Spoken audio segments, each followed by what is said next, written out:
Nous avons, avec l'équipe de l'heure politique, posé notre plateau ce matin dans la circonscription 1. Nous allons recevoir un candidat un peu particulier, puisqu'il est davantage connu en tant qu'homme d'affaires. C'est Théophane Narianin. Tout de suite, son heure politique.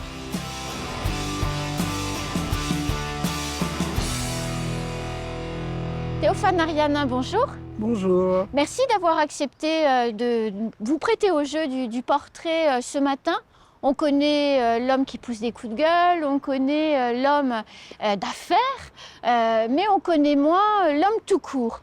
Alors finalement, Théophane Narianin, vous êtes quel type d'homme? Moi, je suis un bon garçon. Je suis un bon garçon, j'aime tout le monde, même mes pires amis. Ce matin, j'ai eu quelqu'un qui, à mon avis, à un moment de l'histoire, il me voulait du mal. Et ça m'a beaucoup ému de l'avoir au téléphone. Et je l'ai appelé pour lui dire que je suis très content d'une décision. Et j'ai senti qu'il a partagé cette joie avec moi. Et je dis toujours, nos pires ennemis, autant les connaître, parce que ce n'est pas forcément eux les pires. On ne connaît jamais nos pires ennemis. Donc il faut plus souvent se méfier des gens qui soi-disant nous aiment que nos ennemis, puisque nos ennemis, naturellement, on les garde à distance. Les gens qu'on côtoie le plus, c'est les gens qu'on aime. Et souvent, on est très déçus. Donc j'ai appris à faire la part des choses, mais je tiens à dire et à le répéter, je pense que sur le fond, si je devais me juger, je dis que je suis bon. Alors, vous êtes entré en politique, personne ne vous a vu arriver en réalité. Qu'est-ce qui vous a donné envie de rentrer dans ce jeu, puis de vous exposer quelque part beaucoup plus que vous ne l'étiez auparavant? Vous savez, on m'aurait posé la question la veille, je ne savais pas que le lendemain, j'allais rentrer en politique. La vérité, j'ai jamais pensé à ça.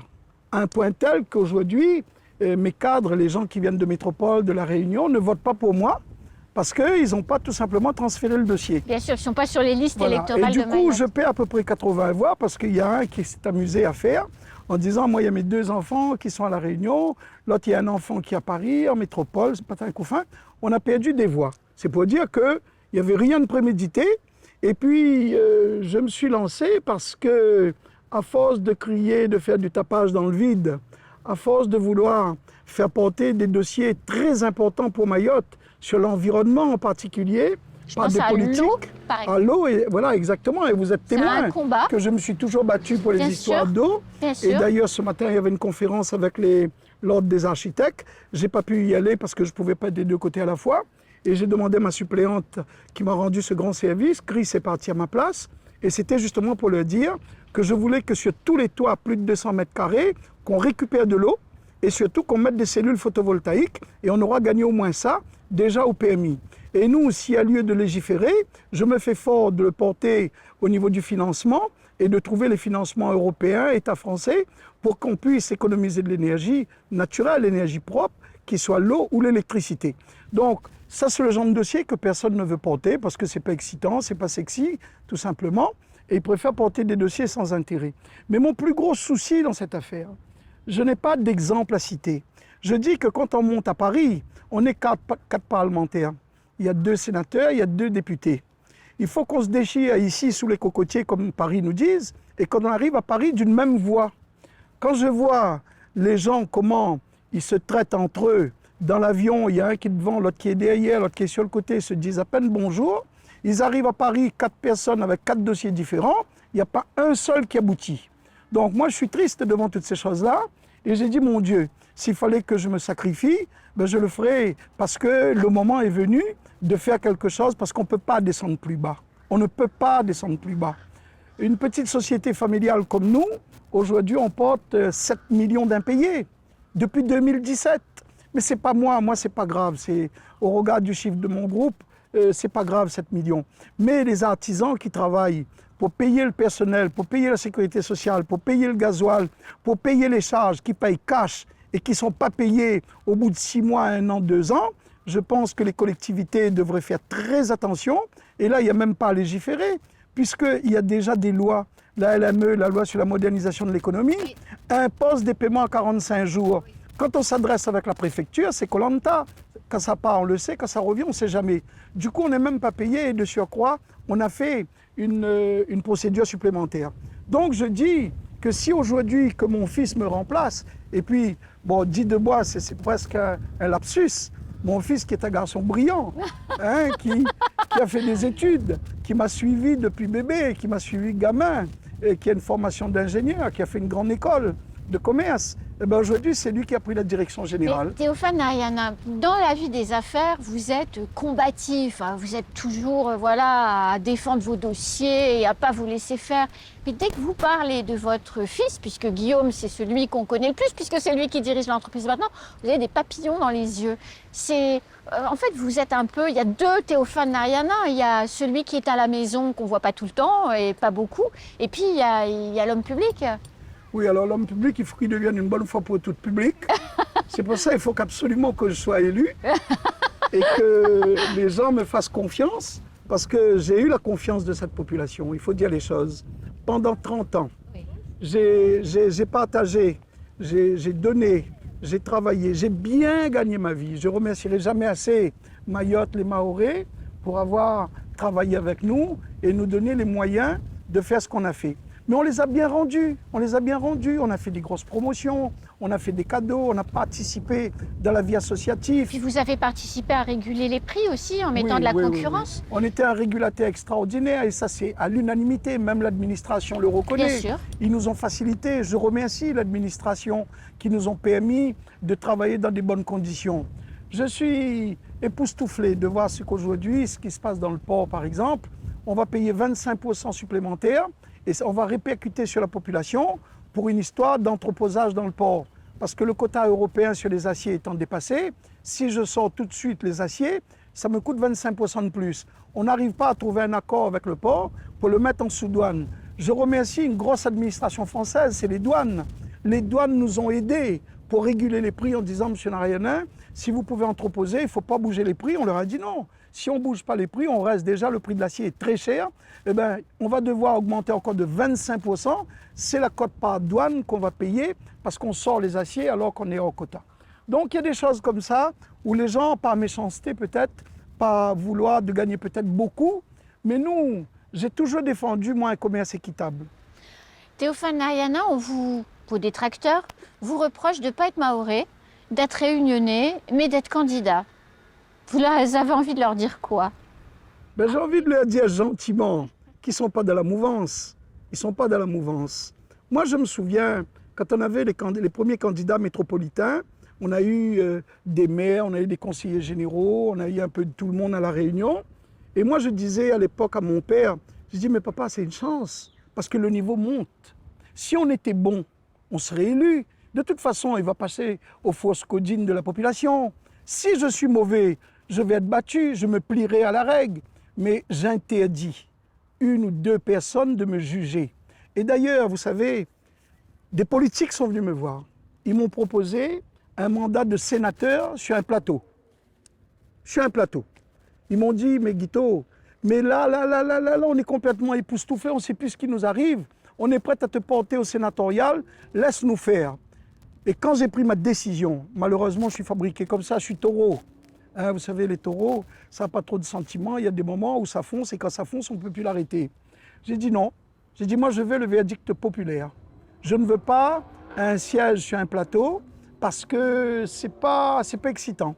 Je veux le verdict populaire et je respecterai ce verdict. Donc, je suis venu devant la population. J'ai un accueil que tout le monde est unanime à dire, qui est particulièrement chaleureux. Et je remercie tout le monde. Alors, je tiens à préciser que je ne suis pas politique. J'ai dit pendant toute ma campagne que moi, les mabawa, les billets de 50 € et tout ça, je laisse ça aux accoutumances, mais moi, je ne rentre pas là-dedans. Les gens qui veulent voter pour moi, je leur dis d'abord merci, parce que c'est eux qui auront gagné. Ceux qui ne veulent pas voter pour moi parce qu'ils disent que les gens qui étaient là, ils sont bons, il faut les garder, il faut voter pour eux. Je ne veux pas les contrarier, mais en tout cas, si je suis élu, telle est ma volonté féroce de gagner ces élections pour prouver à moi-même que j'ai fait le bon choix. C'est très important que je puisse me dire, tu t'es pas trompé. Et j'aime ce genre de challenge. Eh bien, je ferai tout. Je ferai tout pour atténuer la souffrance des Mahorais. Ce n'est pas normal que dans un pays européen qui n'ait pas d'eau, qu'il n'y ait pas les moyens de voyager, la problématique de l'avion, qu'on ait un port qui soit aussi cher, qu'on a l'alimentaire de base à ce prix-là. Il y a des gens qui ne mangent pas, qui économisent le soir pour donner à leurs enfants et les parents ne mangent pas. Alors quand on arrive dans ce pays européen, on dit que c'est une RUP, on voit un peu les infrastructures publiques, on commence à voir des beaux bâtiments, etc. On a une population qui vit en deçà du seuil de la pauvreté. J'ai dit c'est triste. Et moi, Dieu merci, je n'ai pas besoin. J'ai dit que mon salaire de député, je partagerai aux associations, je partagerai aux jeunes dans le cadre du football, dans le cadre de l'animation sportive, culturelle. On a toujours participé dans la vie des mosquées parce que ça encadre la jeunesse, les madrasas, l'école coranique. On a toujours aidé. Donc on va continuer à aider. Et là, j'apporte le salaire. Je ne savais pas qu'un député touchait 8 000 €. Oui. Je suis quand même époustouflé pour quelques heures de travail toucher 8 000 €. En tout cas, dans mon entreprise, pour quelques heures de travail, on ne touche pas 8 000 €. Bon. Je crois qu'il n'y a pas beaucoup d'entreprises où on touche 8 000 Et €. en plus, il y a des cadeaux à n'en plus finir, il y a des costumes, il y a des billets d'avion au club, il y a tout ça. Alors moi, j'étais vraiment très surpris par le statut de député que je découvre. Et on me dit même, quand on est élu, même si on n'est pas réélu, on a droit encore 6 mois d'indemnité et tout ça. Bon, je veux dire, la République est généreuse avec les gens qui ont la bouche pleine. Et parfois, on a tendance à oublier ceux qui ont vraiment faim. Donc, c'est l'objet de mon combat. Est-ce qu'on peut dire, Théophane Narianin, que vous allez casser tous les codes? Parce que là, ce que vous dites, c'est vraiment pas politiquement correct. Accordez-moi aussi le fait de penser que se mettre debout sur une estafette, micro à la main pour haranguer la foule, c'est pas commun non plus. Vous allez poursuivre comme ça pendant 5 ans si vous êtes élu? On est taquineurs. Moi, vous savez, les gens ne savent pas vraiment qui je suis et je vous remercie encore de présenter le bonhomme. Moi, je suis plutôt du genre humour, contrairement à ce que les gens pensent, parce que j'ai une tête des fois qui est un peu, qui fait peut-être peur même, mais c'est pas moi. Derrière tout ça se cache la personne qui a envie d'aider, de protéger, et peut-être trop des fois, parfois même de materner. Bon, j'ai compris que materner n'est pas la solution. Materner, c'est de l'assistanat. Quand je dis aux Mahorais maintenant, les petits loups, on va lancer la zone franche globale, et je me fais fort de descendre le chômage à 5%. Mais je suis sûr de mon coup. Je suis sûr de mon coup. Ça s'appelle un prévisionnel. Donc, nous, dans l'entreprise, on est encadré par des budgets. Donc, moi, 1 centime, c'est 1 centime. Quand on a décidé de faire la fête, on dit, bon, ben là, on dépasse un peu les limites, mais là aussi, c'est encadré. Mais je ne comprends pas. Aujourd'hui, j'ai le sentiment que l'argent public est traité comme si c'était de l'argent qui tombait du ciel. Non, c'est la sueur, c'est la transpiration de nos concitoyens qu'on nous fait confiance pour nous en servir de cet argent. Il faut faire très attention avec cet argent. Il ne faut pas dépenser n'importe comment. Il faut faire le maximum de ce qu'on peut faire avec cet argent. Eh bien, c'est tout ça. Moi, je suis un gestionnaire. Et puis, je tiens à le dire au passage, contrairement à ce que les gens pensent, j'ai même pas le bac. Hein. J'ai loupé mon certificat d'études une première fois. Et quand mon papa il m'a dit qu'il me sortait de l'école, j'ai dit je vais faire un effort et j'ai eu mon certificat d'études. Donc voilà qui je suis réellement.